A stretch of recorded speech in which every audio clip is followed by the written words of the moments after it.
Lit Nunat, which means land of the people, is the world's largest island. More than 4/5 of it is covered by a vast ice cap. Of course, it's Greenland, which really should be called Whiteland. Greenland was discovered in the 10th century by the Viking explorer Eric the Red, who settled here with his family in 982. He had 2 sons. His eldest, Leif Erikson, was one of the first Europeans to reach North America. Greenland is a desolate country, with only 60,000 or so inhabitants living in small towns and villages around the coastal strip. This is truly an awesome place, and the journey to the Inuit fishing ground is going to take several hours. This ice is absolutely lethal. Luckily, Dieter, our German skipper, knows the area very well.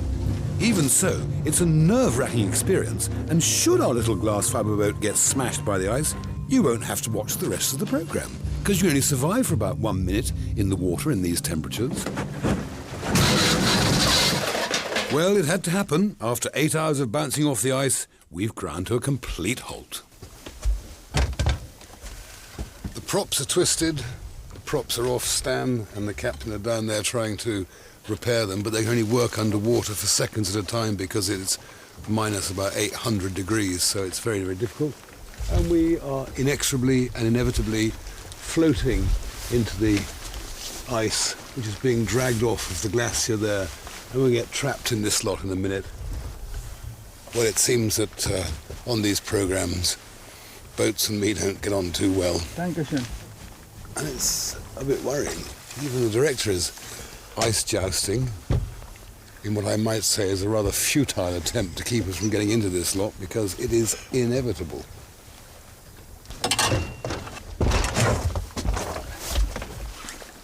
As long as we have 2 engines, no problem. Brilliant. So we have to move now? Yeah. Well, we are saved. Thank goodness. We do have 2 engines, so it's not... Well, it is terrible, actually. Because by the time we get back to land, the pubs will be shut, and that's the real inconvenience of this kind of thing. Luckily, we had a drop on board, so after a tincture or 2, we continued towards our goal, the fishing grounds of Disco Bay. Out here, on top of the world, we stumbled across, quite by accident of course, this lone Inuit fisherman pulling in his catch. I decided to board his boat in the hope of conducting an in-depth interview, but with his lines full of catfish and halibut, Salik, my latest chum, has no time to stop and talk.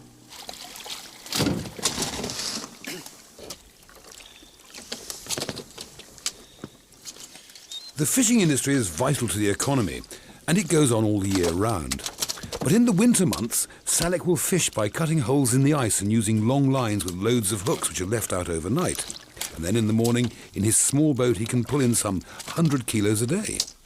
Although it's cold, it's beautiful and a fisherman's paradise.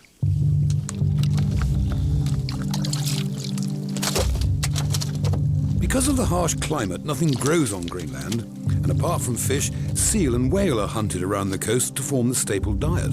Everything else needs to be imported.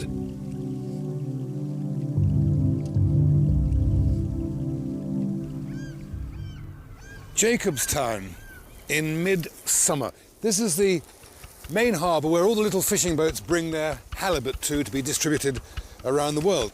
Now, as I said, Mother Nature doesn't thrive too well up here, so we're going to put some dumplings, which I got from the supermarket. Amazing supermarket, sells everything from prams to stereos and strange frozen food. These are little frozen flour and butter and water dumplings, and they're going to go into my chicken stock.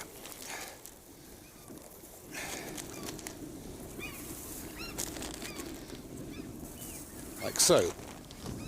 Now, in the meantime, this is summer, but it's a little bit chilly. Some great little fillets of halibut go onto the plancha. Then some fresh leeks, freshly frozen, imported from Canada, into the chicken stock. A little bit of garlic.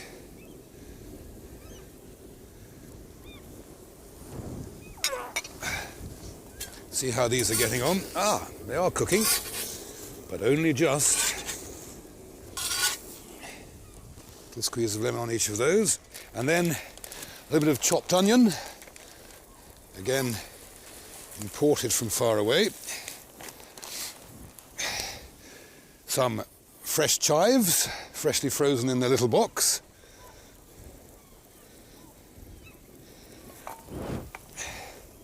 Some fresh dill.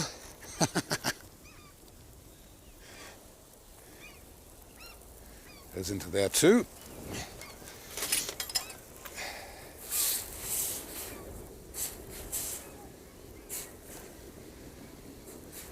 We were, because we need a cutaway at this point, because this is cooking so slowly and it has to be seared, we were planning to do this sketch on an iceberg, and I promise you there was a huge iceberg here last night, a massive one. And we wrecked it, we climbed on it, it seemed perfectly safe, and we were going to do the whole thing in a really dramatic sort of way. But unfortunately, when we woke up this morning, the blasted thing had disappeared. Excellent, the soup is ready, so I'll put that into the tureen. And some of it onto the table as well, but that's quite normal. There are bound to be snags. Leeks and dumplings go into the chicken stock there. Our seared, I'll just try and clean it up a little bit. It's the wind, you understand, blows things around. Then our little bits of seared halibut. Little fish bergs. Float into there. And finally, some red and green chilies and some chopped carrots and leeks, which are not cooked, and they'll give a nice crunchy flavour to the whole thing. Halibut soup. A little bit of parsley and dill. This really is a spectacular sight.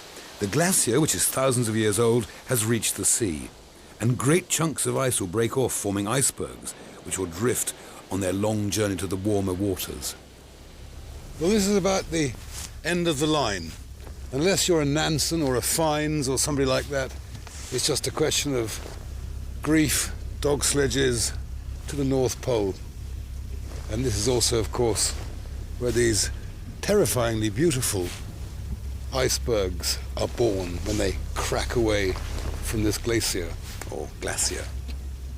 It's awesome, and I'm told that should one of these pieces break off right now in a major way, this dear little boat will be quite swamped, and you have about 1 minute survival time in the temperatures of the water here. So I think we'll go south and do a bit of cooking.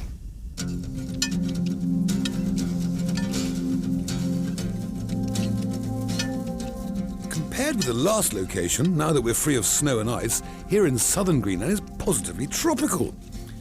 But I'm on my trusty steed heading for the sheep farming community of Ikaliko village, where 50 or so inhabitants graze sheep on the very scarce resources of grass. And because of the climate, no trees grow anywhere in Greenland, just small shrubs and plants along this coastal region. Without its mantle of snow, this country would look like a huge stone quarry. But winter is just around the corner, so the sheep are being gathered in to weather the winter storms, with the exception of one. This is southern Greenland at its best. This is Floyd's Fjord Fiesta. Here, on the unique pieces of grass that they cultivate, not even allowed to walk on them, they rear lamb. Otherwise, they're eating seals and whales and the odd halibut and stuff like that. So we're going to celebrate lamb today, and I'm going to make a shepherd's pie with my things. I've got lots of things today. I'm going to put some oil in my pan, and I'm going to put in a bit of chopped meat, chopped lamb meat. I'll pass that to an assistant who's not here, and just fry this just for a second or two. And into that I'm going to put some rosemary, no fresh rosemary, because nothing grows here, nothing, except the sheep and a little bit of grass. So you've got some dried rosemary. You, of course, will be using fresh rosemary.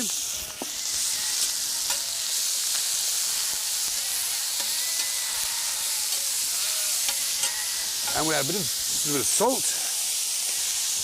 and a bit of pepper.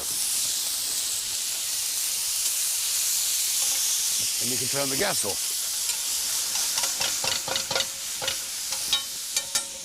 Now, into the pan here, we're going to put the lamb. Sorry about shadows and steam and things like that. Now, traditionally, any kind of shepherd's pie was made from the leftover bits of lamb. And these, because we're also roasting some lamb and making other things well, these are little bits of trimming. Then, on top of that, no, first of all, we're going to put some tomato into that. Chopped up fresh tomato.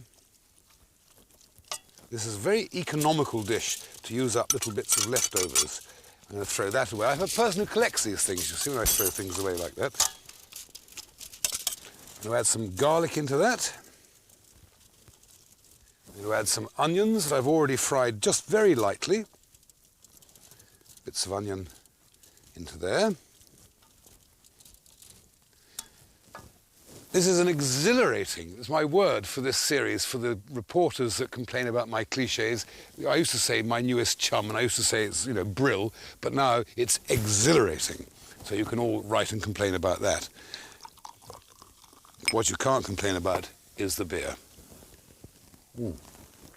Excellent. Right. So onions, tomatoes, a little bit of lamb, garlic, rosemary has gone in. Then we stick on a few potatoes, across like that, very thinly sliced potatoes. Then we put on some little slices of aubergine. They've just been very lightly fried in olive oil. Layer those across the top of there. Right, there's another one, thank you. My boy is a frisbee player. Then we put on some more potatoes across the whole of the top. Very thinly sliced.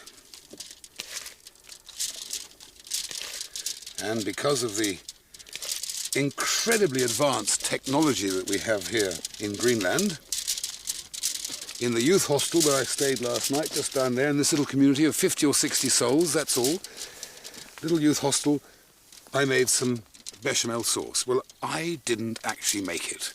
My assistant Scott opened a packet and poured in the water, but that's what we have to do. But at home, you make a nice bechamel with a bit of lamb stock or a bit of milk or whatever, and then you pour it all over your shepherd's pie,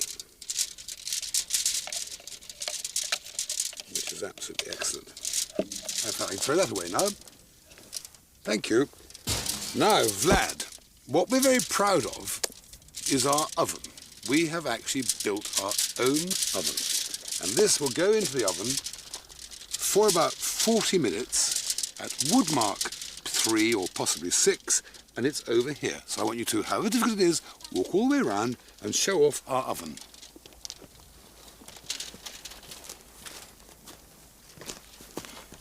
Shadows and all, the director gets very fussy about this. We spent all night building this.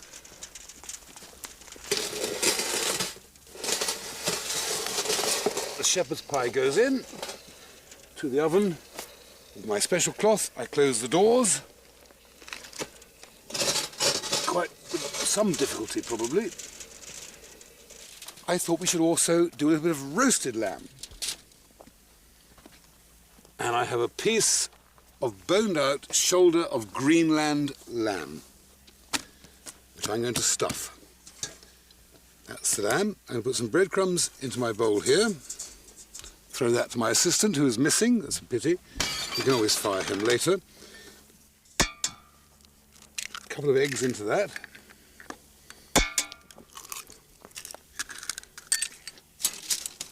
A bit of water. And whisk up some eggs, breadcrumbs into that. We're going to add some chopped nuts. These are almonds. You can use any kind of nut you like. We're going to add some candied orange peel, but it could be lemon peel if you wanted it to be. We'll stir that in. Some little slivers of garlic is going to go in. Quite a lot of garlic. A few slivers of ginger is going to go in as well.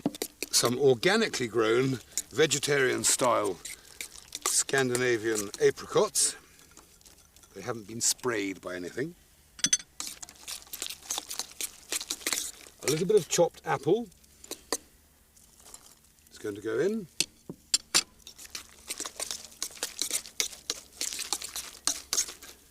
Some prunes are going to go in.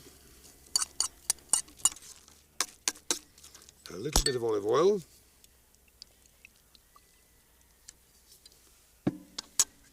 It's quite nice as well. A squeeze of lemon juice.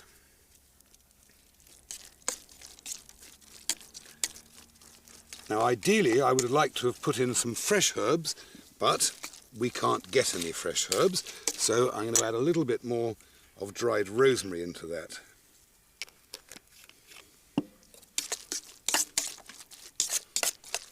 So that's our stuffing. So I'm going to stuff this boned out shoulder of lamb with my mixture.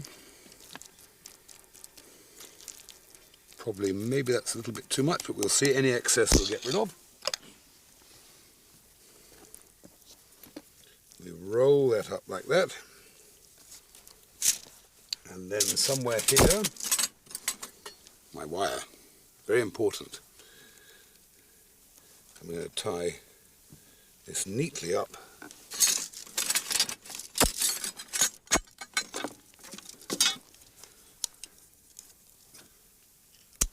With some wire.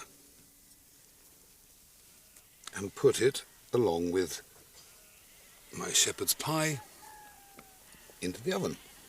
Meanwhile, the rest of the lamb is cooking on the spit for the villagers' lunch. Our Inuit shepherd's pie is now coming out. Just to remind you, onions, aubergines, potatoes, garlic, chopped lamb, potatoes, and a bit of bechamel. Right. My roast stuff shoulder of lamb. What a brilliant oven.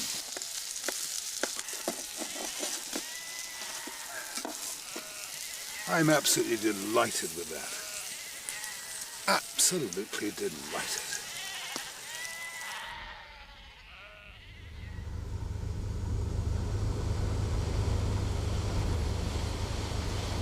Greenland is ideal for a cruise. There is a certain tranquility here, even if the ship was called MS Disco. And the icebergs are impressive. But you know, I was in the bar last night when I was approached by a man who wanted me to invest in his business. His idea was to cut great chunks off the icebergs and then sell them as 4,000-year-old ice cubes in bars and restaurants around the world. It seemed a great idea at 3 in the morning, but luckily he was nowhere to be found at breakfast, so I beat a hasty retreat before I became involved in selling fridges to the Eskimos.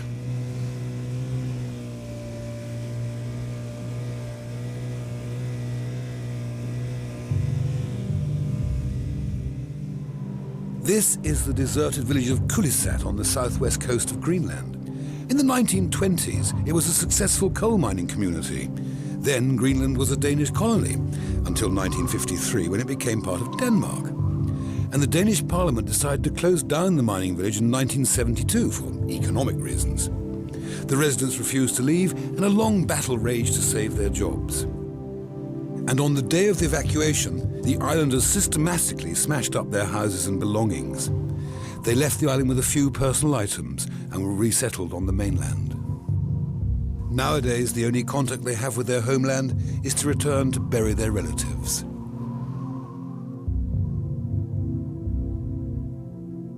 This is Nuuk, the capital of Greenland. And here, the Eskimos, or Inuits as they refer to themselves, which means real people, still hunt for whales and seals. They have long ago traded in their kayaks for these fast speedboats, and some 2,000 men earn livings as hunters.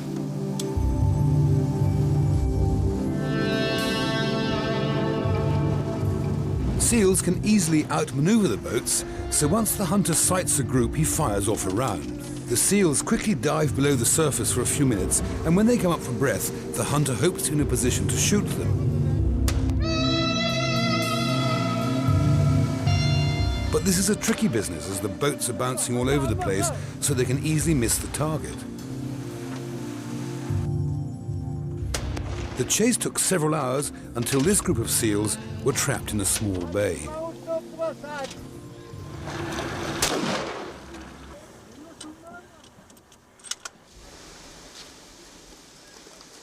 For the population of Greenland, the seal is not an endangered species, but an important food source. And their diet of fish, whale and seal has made the people less prone to heart attacks. And in the local market, the seal meat can fetch up to £200 per mammal.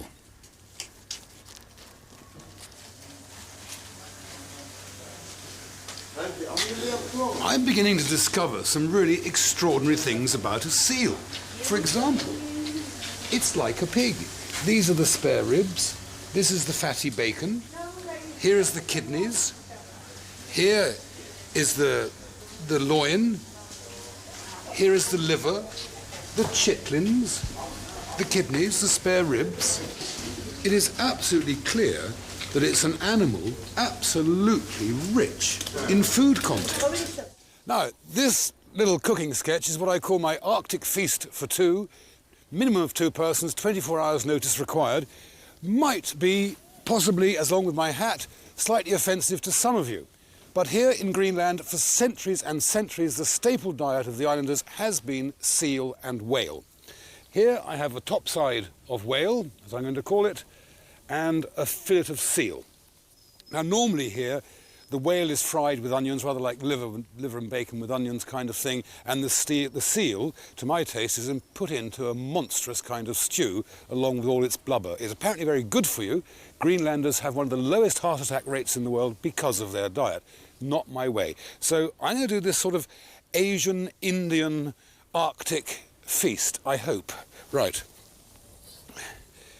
Get a bit of heat under there, and it is, although this is August, it's about -3 today, and it's jolly cold, and my plancher's a bit unhappy, and the wind is mucking about with the wok a bit, so it's going to be fairly chaotic, as usual. We'll put a bit of oil into there, and let that get up to speed. We'll put a bit of oil on there. Now, how this will all work out is very much to do with really the gods. Onions on, peppers on, red peppers on, cucumber pieces,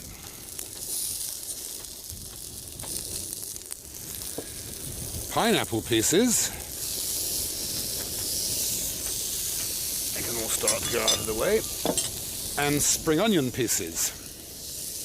This is what we're calling the Hawaiian whale. The people of Hawaii will be very furious with me, I expect. And some pieces of sweet corn can go on.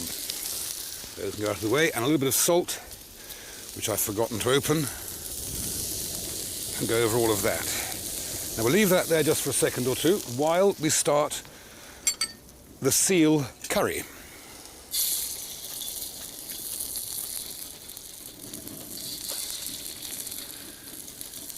Little strips, fillet of seal. Into me we'll put a bit of beer. Then we'll add a few chopped onions into that, like so. A little bit of garlic. Some red and green chilies. And we'll give all of that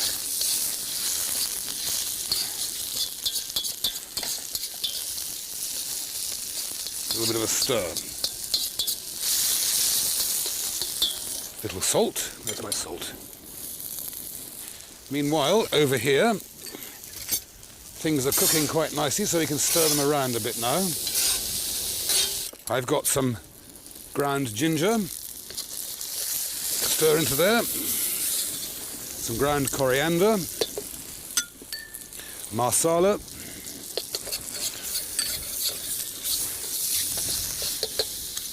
Turmeric, and some all-purpose curry spice.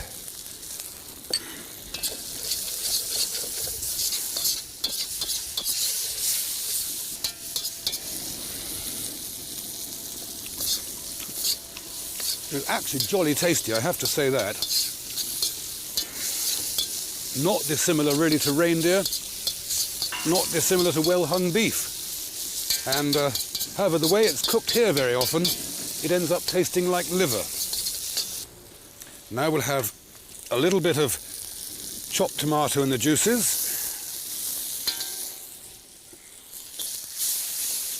Now we'll put on some chilies and garlic and our very thin slivers of whale.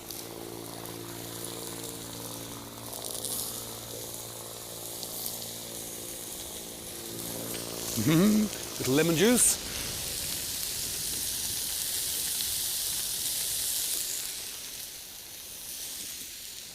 Meanwhile, over here we'll add some coconut milk and some fresh coconut.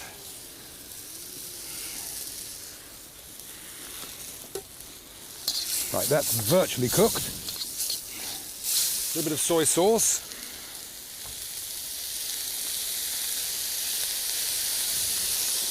Over the whole lot.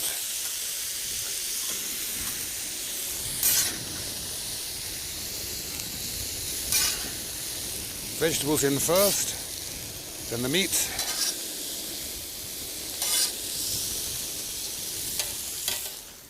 There's one. There's another one in their pineapples. Our curry goes into the ever-versatile coconut shells.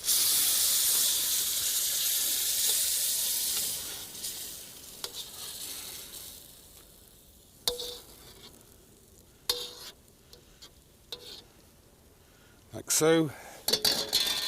On top of the curry, some crisply fried onions.